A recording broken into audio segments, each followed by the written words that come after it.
అది సాయంత్రం వేళ. పడమటి దిక్కున ఆకాశం కేసరి ఎరుపు రంగుల కలయికతో ఎంతో అందంగా మెరిసిపోతుంది. పక్షులన్నీ కిలకిలా రావాలతో తమ గూళ్లకు చేరుకుంటున్నాయి. ఆ ఊరి చివర ఉన్న పాత మార్కెట్లో రద్దీ నెమ్మదిగా పెరుగుతోంది. ఆ ఊళ్ళోనే ఎంతో పేరున్న పెద్ద మనిషి ప్రసాదు, ఆయన భార్య శారద. వీళ్లు తమ ముగ్గురు కోడళ్లు అనామిక, అవని, అంజలిలతో కలిసి ఇంటికి కావాల్సిన సరుకులు కొనేందుకు మార్కెట్కొచ్చారు. అక్కడ ఒక ముసలాయన కూర్చుని ఉన్నాడు. ఆయన ముఖంలో ఏదో తెలియని ప్రశాంతత, కళ్లలో ఒక విధమైన దైవికమైన తేజస్సు కనిపిస్తున్నాయి. ఆయన ముందు కొన్ని వింతైన వస్తువులు ఉన్నాయి. అవి చూస్తుంటే ఈ కాలం నాటివిలా లేవు. ఎప్పుడో 100 ఏళ్ల క్రితం నాటి పురాతన రాజభవనాల్లో ఉండాల్సిన వస్తువుల్లా ఉన్నాయి. రండి తల్లి, రండి. అయ్యా, కాస్త ఇటువైపు అడుగులు వెయ్యండి. అదృష్ట దేవత సాక్షాత్తు మీ తలుపు తట్టబోతుంది. ఇవి కేవలం మట్టితో ఇనుముతో చేసిన సాధారణ వస్తువులు కాదు. ఇవి మీ తలరాతని, మీ జీవితాలని మార్చే అద్భుతాలు. ఇక్కడ చూడండి, ఈ మాయాకుండ, ఈ వింత ఫ్రిడ్జు, ఈ భారీ డ్రమ్ము, వీటిలో మీకు ఏది కావాలన్నా, ఎన్ని కావాలన్నా తీసుకోండి. కానీ అమ్మలు, గుర్తుంచుకోండి, ఇవి మీలోని నిజాయితీకి ప్రతిరూపాలుగా పనిచేస్తాయి. ఎవరైతే తమ అత్తగారికి ఎప్పుడు ఎలాంటి పరిస్థితుల్లోనూ అబద్ధాలు చెప్పరో వారికే ఇవి లక్ష్మీ కటాక్షాన్ని, అష్టైశ్వర్యాలను అందిస్తాయి. ఒక్క అబద్ధం, మీ నోటి నుంచి వచ్చే ఒక్క చిన్న అబద్ధం మీ అదృష్టాన్ని భయంకరమైన శాపంగా మారుస్తుంది. ఆలోచించుకొని ముందుకు అడుగులు వెయ్యండి. ఈ మాటలు వినగానే కోడళ్ల ముగ్గురి కళ్ళు ఆసక్తితో మెరిశాయి. వారు ఆ వస్తువుల దగ్గరకు వెళ్లి వాటిని చాలా నిశితంగా గమనించారు. అత్తయ్య, ఆ కుండను చూడండి. అది మట్టితో చేసిన, దాని మీద సూర్యరశ్మి పడగానే అచ్చం బంగారు రంగులో ఎలా తలతల్లాడిపోతుందో. ఎంత అద్భుతంగా ఉందో కదా. పైగా మొన్ననే మన వంటింట్లో ఉన్న పాత నీళ్లకుండా పగిలిపోయింది. దీన్ని తీసుకుందాం అత్తయ్య. ఇది నాకైతే చాలా బాగా నచ్చింది. నీకు ఆ కుండ నచ్చితే నాకైతే ఆ వింతగా ఉన్న ఫ్రిడ్జ్ నచ్చింది అత్తయ్య. ఇది అసలు మన కాలం నాటిదేలా లేదు. దీని తలుపుల మీద ఉన్న తీగలు, పువ్వుల కళాఖండాలు చూస్తుంటే మన వంటగదికి ఎంతో అందం వస్తుంది. దీనివల్ల కూరగాయలు, పండ్లు కూడా చాలా కాలం పాటు అసలు వాడిపోకుండా తాజాగా ఉండొచ్చని నా నమ్మకం. నేను దీన్ని తీసుకుంటా. మరి నాకైతే ఆ పెద్ద డ్రమ్ కావాలత్తయ్య. మనం పండించిన బియ్యం, ధాన్యం నిల్వ చేసుకోవడానికి ఇది చాలా గట్టిగా, విశాలంగా ఉన్నట్టుంది. వానొచ్చినా ఎండొచ్చినా ఎన్నాళ్ళకైనా చెక్కు చెదరదు, పాడు కాదు. దీన్ని తీసుకుంటే మనకెంతో ఉపయోగపడొచ్చు.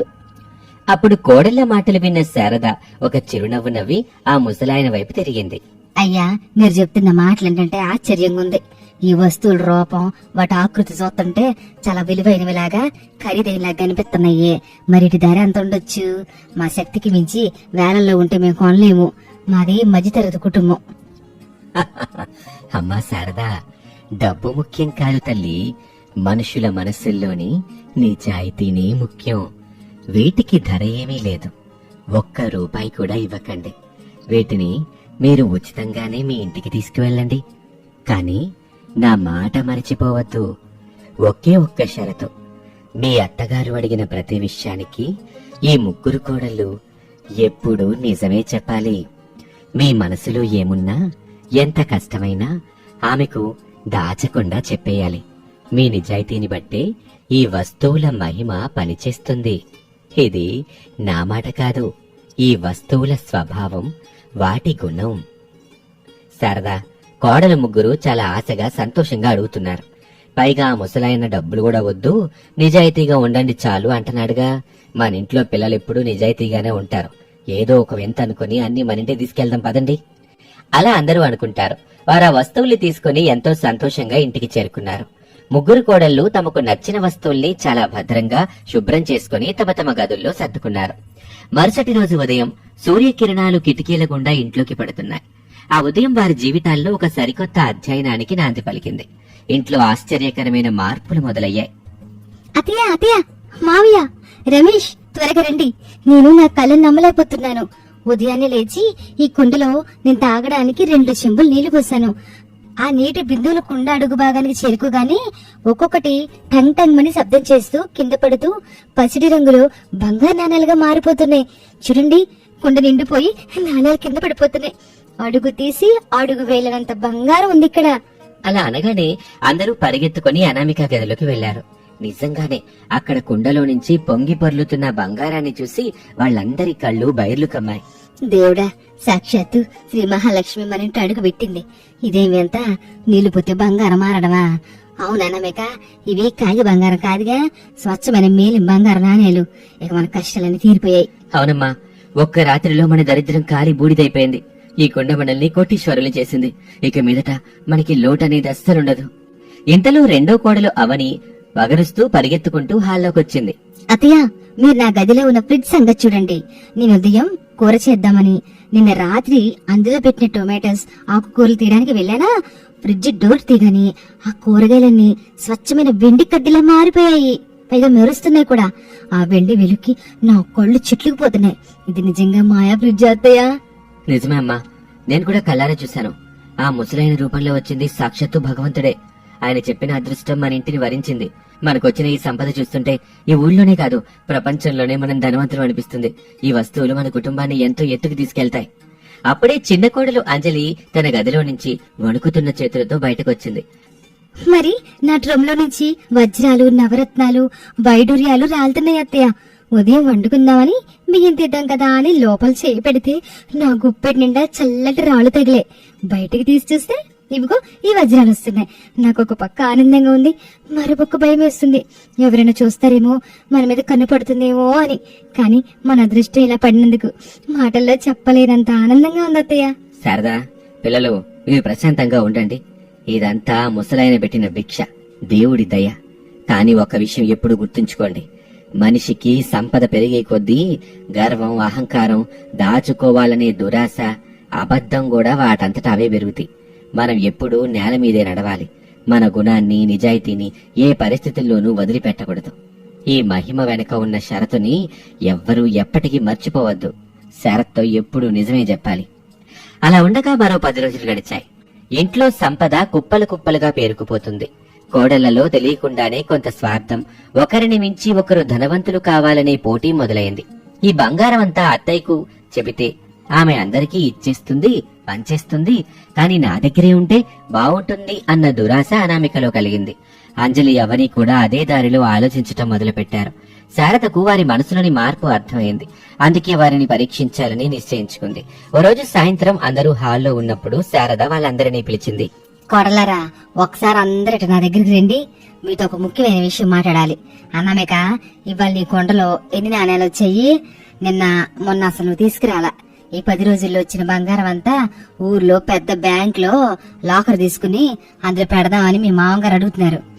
అన్ని చెప్తే అత్తయ్య తాళం వేసి లాకర్ లో పెట్టేస్తుంది. అప్పుడు ఆ డబ్బు నా చేతికి రాదు. నాకు పట్టు చీరలకి, నగలకి కూడా డబ్బులు ఇవ్వదు. అలాగే నా అబద్ధం చెప్పి తప్పించుకోవాలి. అత్తయ్య, ఇవాళ ఏం చెప్పంటారు? నా కర్మ కాలిపోయింది. అసలు 2 రోజుల నుంచి ఆ కుండలో ఒక్క నాణం కూడా రాలేదు. అందులో ఎన్ని నీళ్లు పోసినా నీళ్లుగానే ఉంటున్నాయి అత్తయ్య. అది కేవలం పాత మట్టి కుండలా మారిపోయినట్లుగా ఉంది. బహుశా ఆ ముసలాయనిచ్చిన మహిమ తీరిపోయింది కాబోలు. ఇవాళ ఏమీ రాలేదత్తయ్య మాకు. అవునా, అట జరిగిందా? సర్లే తల్లి, పోన్లే, మన రాత అంతేనేమో. అవని, మరి నీ ఫ్రిడ్జ్ సంగతి ఏంటమ్మా? వెండి కడ్డీలు ఏమైనా కొత్తగా వచ్చాయా? నిన్నటి ఎక్కడ పెట్టావు? అప్పుడు అవని అనామిక అబద్ధం చెప్పటం, సులభంగా తప్పించుకోవటం చూసింది. తాను కూడా దాచుకున్న వెండిని కాపాడుకోవాలని అనుకుంది. నాది కూడా అచ్చం అక్కయ్య గారి పరిస్థితి అత్తయ్య. నిన్నటితో ఆ ఫ్రిడ్జ్ మామూలుగా అయిపోయింది. లోపల వెండి లేదు. కనీసం కూరగాయలు చల్లగా ఉండడానికి మంచు గడ్డలు కూడా కట్టట్లేదు. అందులో ఏదో పెద్ద లోపం వచ్చినట్టుంది. అంతా పోయింది. అలాగా, సరే మరి. అంజలి, నీకైనా డ్రమ్ లో వజ్రాలు దొరుకుతున్నాయా? నీకైనా అదృష్టం కలిసి వస్తుందా, లేక నీది అదే కదా? లేదత్తయ్య, నేను కూడా అక్కలాగే బాధపడుతున్నాను. ఆ డ్రమ్ ఖాళీగా ఉంది. అందులో బియ్యం తప్ప ఏమీ లేవు. రాళ్ళు కూడా రాలేదు. ఆ ముసలాయన ఇచ్చిన మహిమ కేవలం 1 వారానికే పరిమితమేమో. మనం అనవసరంగా ఆశపడ్డాం. అలా అంటూ కోడళ్ళు ముగ్గురు శారద కళ్ళల్లోకి చూస్తూ ఎంతో నమ్మకంగా పచ్చి అబద్ధాలు ఆడారు. వారి నోటి నుంచి ఆ అబద్ధపు మాటలు వెలువడ్డ మరుక్షణమే ఇంటి వాతావరణం భయంకరంగా మారిపోయింది.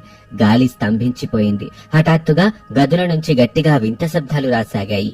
ఉరుములు ఉరిమినట్టు, ఏదో పెద్ద ప్రమాదం పొంచి ఉన్నట్లు భయంకరమైన అరుపులు వినిపించాయి. వస్తువుల నుంచి సంపదకు బదులు వికృతమైన భయంకరమైన ప్రాణులు బయటికి రావటం మొదలైంది. అమ్మో, కాపాడండి, చచ్చిపోతున్నాను. ఆ కుండలో మంచినీళ్లు బంగారానికి బదులు నల్లని లావాటి పాములు వస్తున్నాయి. వాటి కళ్ళు ఎర్రటి నిప్పులా మండుతున్నాయి. అవి బుసలు కొడుతూ నన్ను కాటేద్దామని వస్తున్నాయి. రమేషు, ఏమండి, త్వరగా రండి, ఈ పాముల నుంచి నన్ను రక్షించండి, అవి నా మీదకి వచ్చేస్తున్నాయి. అత్తయ్య, రక్షించండి. ఫ్రిడ్జ్ తెరిస్తే అందులో నుంచి వేల కొద్దీ నల్లటి ఎర్రటి తేళ్లు బయటకొచ్చి గదంతా నిండిపోయాయి. నా కాళ్ళ మీద చేతుల మీద పాకుతున్నాయి, నన్ను కుట్టేస్తున్నాయి. శరీరం అంతా మంట విషమెక్కినట్లుగా ఉంది. భరించలేకపోతున్నాను, రక్షించండి.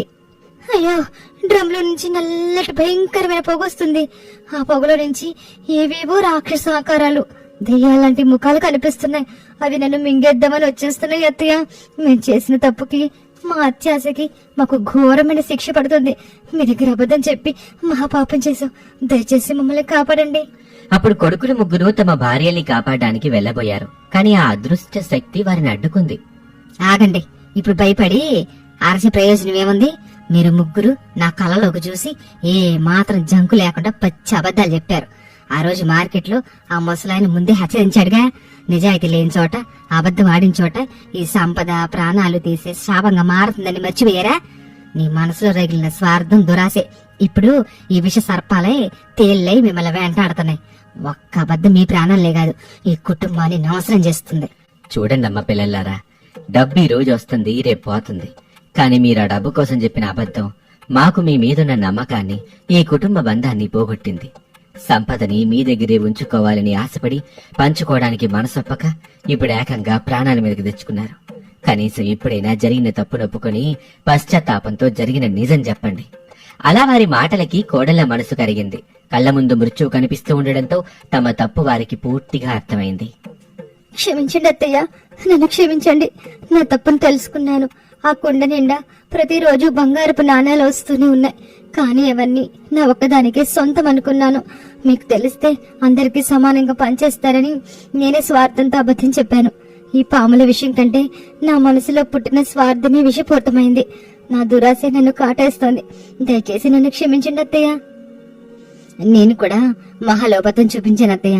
ఆ వెండి కడ్డీలా మెరుపు చూసి నా కళ్ళు మూసుకుపోయాయి. బుద్ధి గడ్డి తింది. వాటిని నా పెట్టెలో పరుపుల కింద దాచుకొని నాకంటూ ఒక రహస్య సంపద ఉండాలని ఆశపడి ఏమీ రాలేదని మీ దగ్గర నాటకం ఆడాను. ఆ తేళ్ల కాటు వల్ల కలిగే మంట కంటే నా అబద్ధం వల్ల మీకు కలిగిన బాధ, నాకెదురైన ఈ అవమానమే ఎక్కువగా దహించేస్తుంది. నన్ను మన్నించండి అత్తయ్య. వజ్రాల మీద ఆశతో, నాకంటూ ఒక ప్రత్యేక హోదా రావాలన్న గర్వంతో మీ నమ్మకాన్ని వమ్ము చేశాను. మాకీ సంపద, ఈ వజ్రాలు ఏమీ వద్దత్తయ్య. మీ ప్రేమ, మీ దీవెనలుంటే చాలు. ఈ పాములు, తేళ్లు, దెయ్యాలని మాయం చేయండి అత్తయ్య. ఇక నా జీవితంలో ఎప్పుడు ఎవరితోటి అబద్ధమాడను. ఇదే నా ప్రమాణం. అలా అంటూ కోడలు ముగ్గురు హృదయపూర్వకంగా కన్నీళ్లతో తమ తప్పుని తెలుసుకొని అత్తగారి పాదాలని పట్టుకొని నిజం ఒప్పుకోగానే వాతావరణంలో మళ్లీ మార్పొచ్చింది. ఒక వింత కాంతి ఇంట్లో ప్రసరించింది. ఆ పాములు, తేళ్లు, భయంకరమైన ఆకారాలు అన్నీ గాల్లో నల్లటి పొగలా మారిపోయి క్షణాల్లోనే ఏటో కలిసిపోయాయి. ఆ మాయా వస్తువులు మళ్లీ తమ పాత స్థితికి చేరుకొని ప్రశాంతంగా, అందంగా మారాయి. శారద కళ్ళల్లో నీళ్లు తిరిగాయి. కన్నీళ్లు తుడుచుకోండి తల్లి. చూసారా, సంపద అనేది నీట బుడగలాంటిది. అది శాశ్వతం కాదు. కానీ మనం ఒకరికొకరికి ఇచ్చే గౌరవం, చూపే ప్రేమ, మనలోని నిజాయితీ ఎప్పటికీ నిలిసిపోద్ది. సంపద మనల్ని విడదీయకూడదు, అది మన బంధాన్ని కలపాలి. మనం ఎప్పుడు ఐకమత్యంగా ఒకరికొకరు తోడుగా ఉంటేనే ఈ వస్తువుల నుంచి వచ్చే ప్రతి నాణ్యం, ప్రతి వజ్రం మన కుటుంబానికి మేలు చేసుద్ది. లేదంటే అది చిచ్చు పెట్టుద్ది. నిజమమ్మా, ఈరోజు మన ఇంట్లో ఒక పెద్ద గండం త్రుటిలో గడిచింది. వదినలో, అంజలి, ఇకనైనా మనం ఒకరికొకరం దాపరికం లేకుండా నిజాయితీగా, పారదర్శకంగా ఉందాం. ఎంతటి సంపద వచ్చినా దానికంటే మన మధ్య ఉండే ప్రేమానురాగాలే ముఖ్యం. అవును, నిజాయితీ అనేది మనకు ఒక అదృశ్య రక్షణ కవచం లాంటిది. ఆ ముసలాయన పెట్టిన పరీక్షలో, ఈ శిక్షలో మనం ఈ రోజు జీవితానికి సరిపడా ఒక గొప్ప పాఠం నేర్చుకున్నాం. అవును సురేష్, అత్తయ్య, మామయ్య, ఇక నుంచి మేము ఏ చిన్న పని చేసినా, ఎలాంటి ఆలోచన వచ్చినా ముందుగా మీకు చెప్పకుండా చేయం. ఈ వస్తువుల నుంచి వచ్చే సంపద అంతా ఇక మీదట మన ఉమ్మడి ఆస్తి. మీరు ఎలా చెప్తే అలాగే, ఏ మంచి పని వాడమంటే అలాగే వినియోగిస్తాం. మీ ప్రేమే, ఈ కుటుంబ వాతావరణమే మాకు నిజమైన బంగారం. చాలా సంతోషం పిల్లలు. ఇవాళ మన కుటుంబం ఎదురైన కష్టాన్ని తట్టుకుంది, మళ్ళీ మరింత బలంగా ఒక్కటైంది. దేవుడు మనకి కళ్ళు తెరిపించాడు. నిజమైన అదృష్టం ఆ మట్టి కుండలోనో ఆ ఫ్రిడ్జ్లోనో లేదమ్మా. అది కేవలం మీ మనసులోని పవిత్రతలో, నిజాయితీలో మాత్రమే ఉంది. ఇక మీదట మన ఇల్లు ఎప్పటికీ ఒక ఆనంద నిలయమే. ఇక ఆ రోజు నుంచి ఆ ఇంట్లో వాతావరణం పూర్తిగా మారిపోయింది. గదుల తలుపులు ఎప్పుడూ తెరిచే ఉండేవి. ఇల్లంతా నవ్వులతో ఐకమత్యంతో నిండిపోయింది. ముగ్గురు కోడళ్ళు కొడుకులు తమ అత్తమామల్ని కళ్ళల్లో పెట్టుకుని దేవుళ్లలా చూసుకున్నారు. ఆ మాయా వస్తువులు వారి నిజాయితీకి మెచ్చి వారికి కావాల్సినంత సంపదను ప్రతిరోజు ఇస్తూనే ఉన్నాయి. వారు ఆ ధనంతో ఊళ్ళోని పేదలకు ఎన్నో దాన ధర్మాలు చేశారు. కుటుంబ సభ్యుల మధ్య ఉండే నమ్మకమే ఈ లోకంలో అతిపెద్ద ఆస్తి అని నిరూపిస్తూ ఆ కుటుంబం కలకాలం సంతోషంగా జీవించింది. ఇది వాల్టి కథ. మరొక ఆసక్తికర కథలో మళ్ళీ కలుద్దాం. అంతవరకు సెలవు, నమస్తే. ప్రసాద్ శారద ఇంట్లోని హాల్లో ఉదయం 7 గంటల సమయంలో శారద కుడి చేతికి కట్టుతో సోఫాలో కూర్చుని బాధపడుతూ దిగులుగా ఆలోచిస్తూ ఉంది. ప్రసాద్ పేపర్ చదువుతూ ఆమె వంకే చూస్తూ ఉన్నాడు. రమేష్ ఆఫీస్కి వెళ్లటానికి సిద్ధమవుతూ హాల్లోకొస్తాడు. అనామిక వంటగదిలో నుంచి కాఫీ తీసుకొని వస్తుంది. యావండి, చూసారా నా కర్మ? సరిగ్గా ఊళ్ళో వంటల పోటీలు రేపనగా నా కుడిచి ఎట్టాగే బనకాలా. నా అదృష్టం కాలిపోను. ఆ దేవుడికి నా మీద ఎంత కోపమో ఏంటో. ఓసి నీ పిచ్చిగాని, దేవుడికి నీ మీద కోపం ఎందుకే? నిన్న సాయంత్రం ఆ పెరట్లో నీళ్లు పోస్తా నువ్వు జారిపడ్డావు. దానికి దేవుణ్ణి అంటావేంటి? అయినా డాక్టర్ గారు వారం రోజులు నిన్ను విశ్రాంతి తీసుకోమన్నారుగా. ఊరుకో. ఊరుకోమంటే ఎట్టా ఊరుకుంటానండి?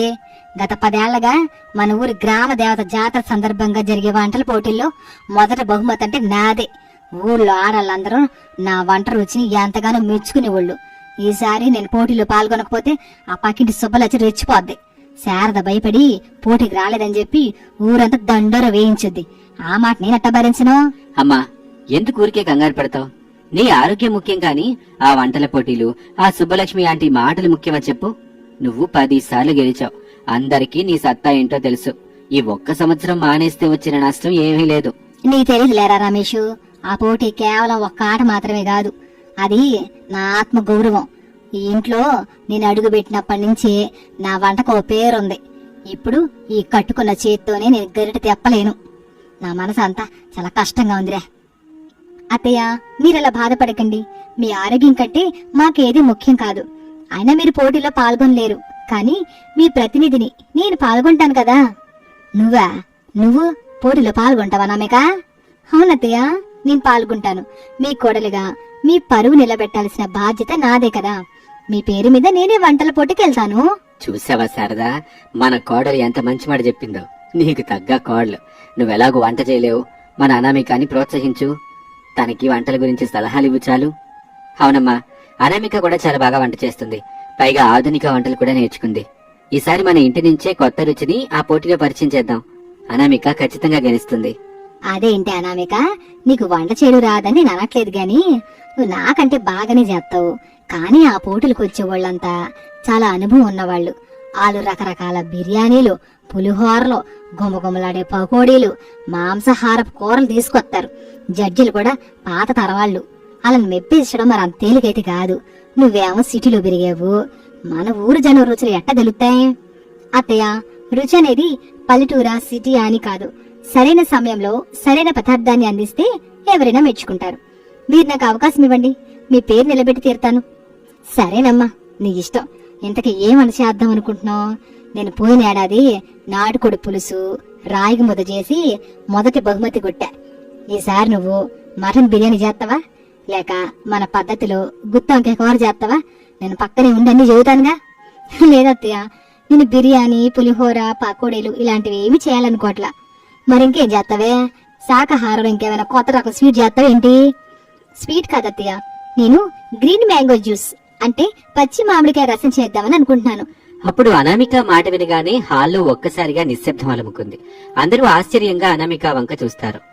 పచ్చి మామిడికాయ రసమా? అదేంటమ్మా అనామిక, అందరూ కడుపు నిండే వంటలు చేస్తుంటే నువ్వు కేవలం ఒక నీళ్ళలాంటి జ్యూస్ చేస్తావా?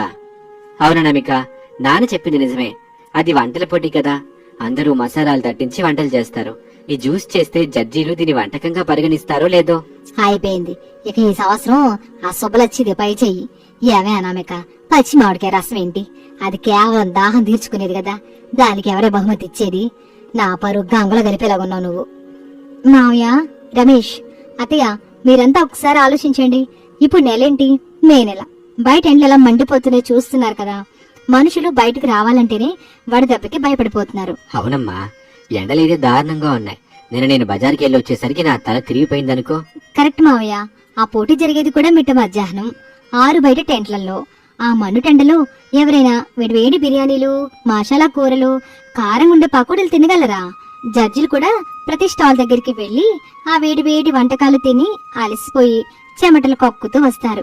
అలాంటి టైంలో వాళ్ళకి మళ్లీ వేడివేడి ఆహారం పెడితే వాళ్ళు ఆస్వాదించలేరు. వాళ్ళకి ఆ సమయంలో కావలసింది కడుపుని మనసుని చల్లబరిచే ఒక అద్భుతమైన పానీయం. అనామిక చెప్పింది లాజిక్ గానే ఉంది నాన్న. ఆ ఎండలో స్పైసీ ఫుడ్ తినటం ఎవరికైనా కష్టమే. అవును రమేష్, అందుకే నేను ఈ పచ్చి మామిడికాయ జ్యూస్ చేయాలనుకుంటున్నాను. ఇది కేవలం పానీయం కాదు, వడదెబ్బ తగలకుండా చేసే ఒక దివ్య ఔషధం. పైగా పచ్చి మామిడికాయలు మన పెరట్లోనే చెట్టుకి బోలెడున్నాయి. సహజమైన స్వచ్ఛమైన పదార్థాలతో నేను చేసే ఈ పానీయం ఖచ్చితంగా అందరినీ ఆకట్టుకుంటుంది. నీ ఆలోచన బాగానే ఉందే, కానీ అది రుచిగా లేకపోతే మరెవరు తాగరు కదా. దాని తయారీ కూడా చాలా ముఖ్యం. అందులో ఏవేవి వేస్తావు? అత్తయ్య, ముందుగా లేత పచ్చి మామిడికాయల్ని కుక్కర్లో ఉడకబెట్టి ఆ గుజ్జుని తీసుకుంటా. ఆ గుజ్జుకి సరిపడా బెల్లం కలుపుతాను. ఆ తర్వాత అందులో కొంచెం పుదీనా ఆకులు, వేయించిన జీలకర్ర పొడి, నల్లుప్పు, చిటికెడు యాలకుల పొడి వేసి మిక్సీ పడతాను. ఆ మిశ్రమాన్ని మంచు ముక్కలు వేసిన చల్లని నీళ్ళలో కలుపుతాను. పుల్లపుల్లగా తీతీగా పుదీనా అలాగే జీలకర్ర సువాసనలతో అమృతలా ఉంటుంది అత్తయ్య. అబ్బా, నువ్వు చెప్తుంటేనే నా నోట్లో నీళ్లు ఊరుతున్నాయమ్మా. ఆ ఎండకాలాంటి చల్లని పానీయం గొంతులో పడితే ప్రాణం లేచి వస్తుంది.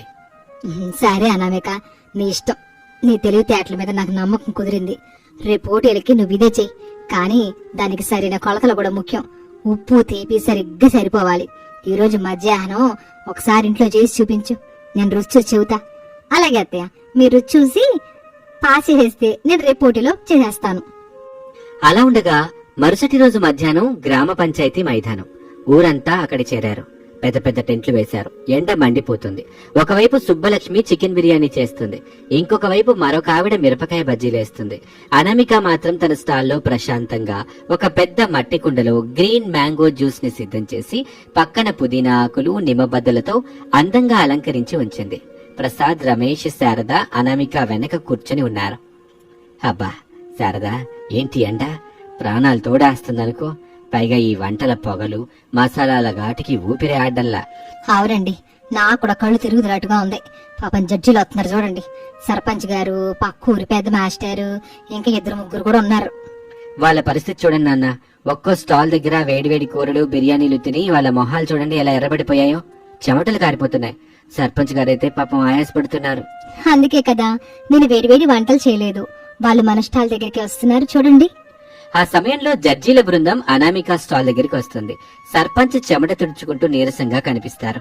ఏంటమ్మా శారదమ్మ గారు, ఈసారి మీరు పోటీలో లేరని విన్నాను. మీ కోడలేదో కొత్త వంటకం చేస్తుందని తెలిసి ఇటొచ్చాం. బాబోయ్, ఈ ఎండలకి ఆ కారాలు మసాలాలు తిని మా నాలుకలు కడుపులు మండిపోతున్నాయి. ఏదైనా వేడి వంటకం అయితే మా వల్ల కాదు. అయ్యో లేదు సర్పంచ్ గారు, మీరు కాస్త ఇక్కడ కూర్చులో కూర్చోండి. మా కోడలో మీకోసం ప్రత్యేకంగా పదార్థం తయారు చేసింది. అనామిక, ఆ గ్లాస్ ఇటీ అమ్మా. అలా అనగానే అనామిక మట్టి కుండ మీద ఉన్న మూత తీసి ఒక గాజు గ్లాసులో మంచు ముక్కలు వేసి లేత ఆకుపచ్చ రంగులో ఉన్న గ్రీన్ మ్యాంగో జ్యూస్ ని పోసి పైన ఒక పుదీనా ఆకుని అలంకరించి సర్పంచ్ కి అలాగే మిగతా జడ్జీలకి ఇస్తుంది. తీసుకోండి సర్పంచ్ గారు, ఇది పచ్చి మామిడికాయ, పుదీనా, వేయించిన జీలకర్రతో చేసిన చల్లటి పానీయం. అప్పుడు సర్పంచ్ గ్లాసుని చేతిలోకి తీసుకుంటూనే ఆ చల్లదనానికి ఒక రకమైన ఊరట ఫీల్ అయ్యాడు. గ్లాస్ ని నోటి దగ్గరకు తీసుకువెళ్లి నెమ్మదిగా ఒక సిప్ చేస్తాడు. వెంటనే ఆ కళ్ళు విచ్చుకుంటాయి. ముఖంలో ఒక అద్భుతమైన ప్రశాంతత కనిపిస్తుంది. ఆహా, అద్భుతం, మహాద్భుతం. ఏంటమ్మా ఇది? ఈ ఎడారి లాంటి ఎండలో ఒక చల్లటి ఒయాసిస్సు దొరికినట్లుంది. నా కడుపులో ఉన్న మంటంతా ఇట్టే మాయమైపోయింది. ఆహా, ప్రాణం లేచొచ్చిందమ్మా అనామిక. ఎంత అద్భుతంగా ఉందో తెలుసా? పుల్లగా, తీయగా ఆ జీలకర్ర, పుదీనా ఫ్లేవరు గొంతులోంచి జారుతుంటే అమృతంలాగుందమ్మా. ఇంత ఎండలో మాకు అత్యంత అవసరమైంది ఇదే. నిజంగా నీ తెలివితేటలు మెచ్చుకోవాలి. అందరూ పోటీలో గెలవడానికి మసాలాలు నూరుతుంటే నువ్వు మాత్రం సమయానికి ఏది అవసరమో ఆలోచించి ఈ జ్యూస్ చేసావు. శభాషమ్మా. అంతా నా కోడల ఆలోచన సర్పంచ్ గారు. ఈ ఎండలో అందరికి చలవ చేసే పానీ ఇద్దామని తనే పట్టుబట్టింది. చాలా గొప్ప ఆలోచన శారదమ్మ గారు. మీకు తగ్గ కోడలు. మీ వంటల వారసత్వం సరైన చేతుల్లోకి వెళ్ళింది. అలా చెప్పి జడ్జిలందరూ సంతోషంగా అక్కడి నుంచి వెళ్తారు. అరగంట తర్వాత పోటీ ఫలితాలు ప్రకటించే సమయం వస్తుంది. అందరూ మైక్ ముందు గుమిగూడతారు. గ్రామస్తులందరికీ నమస్కారం. ఈ సంవత్సరము వంటల పోటీలు చాలా ఉత్సాహంగా జరిగాయి. అందరూ ఎంతో కష్టపడి రకరకాల వంటలు చేశారు. కానీ ఈ ఎండల కాలాన్ని, ప్రజల ఆరోగ్యాన్ని దృష్టిలో ఉంచుకొని వడదెబ్బ తగలకుండా ఒక అద్భుతమైన, ఆరోగ్యకరమైన, అత్యంత రుచికరమైన గ్రీన్ మ్యాంగో జ్యూస్ చేసిన అనామికకి ఈ సంవత్సరం ప్రథమ బహుమతిని ప్రకటిస్తున్నాము. అది వినగానే మైదానంలో అందరూ చప్పట్లు కొడతారు. సుబ్బలక్ష్మి ముఖం మాడిపోతుంది. శారద ఆనంద బాష్పాలతో కోడల్ని చూస్తుంది. ప్రసాదు, రమేష్ అందరూ చప్పట్లు కొడతారు. అనామిక గారు, దయచేసి వేదిక మీదకు వచ్చి మీ బహుమతిని తీసుకోవాల్సిందిగా కోరుతున్నాం. అప్పుడు అనామిక చిరునవ్వుతో వేదిక మీదకు వెళ్తుంది. సర్పంచ్ గారు ఒక పెద్ద ట్రోఫీని అనామిక చేతికి ఇస్తారు. అనామిక మైక్ తీసుకుంటుంది. అందరికీ నమస్కారం. ఈ బహుమతి నాకు రావడం చాలా సంతోషంగా ఉంది. కానీ నిజానికి ఈ బహుమతికి అసలైన అర్హురాలుని నేను కాను, మా అత్తయ్య గారు శారద గారు. గత 10 సంవత్సరాలుగా తన వంటలతో మీ అందరి ప్రేమాభిమానాలు పొందిన ఆమె ఈ రోజు చేతికి గాయం అవడం వల్ల ఇక్కడ పాల్గొనలేకపోయారు. కానీ ఆమె ఇచ్చిన ధైర్యం, ఆమె నేర్పిన వంటల మెలకువలు, ఆమె అందించిన సహకారంతో నేను ఈ రోజు ఈ వేదిక మీద నిలబడగలిగాను. కాబట్టి ఈ విజయం పూర్తిగా ఆమెదే. అలా చెప్పి అనామిక వేదిక కిందకొచ్చి తన చేతిలో ఉన్న ఆ పెద్ద ట్రోఫీని తన అత్తగారు శారద చేతుల్లో పెడుతుంది.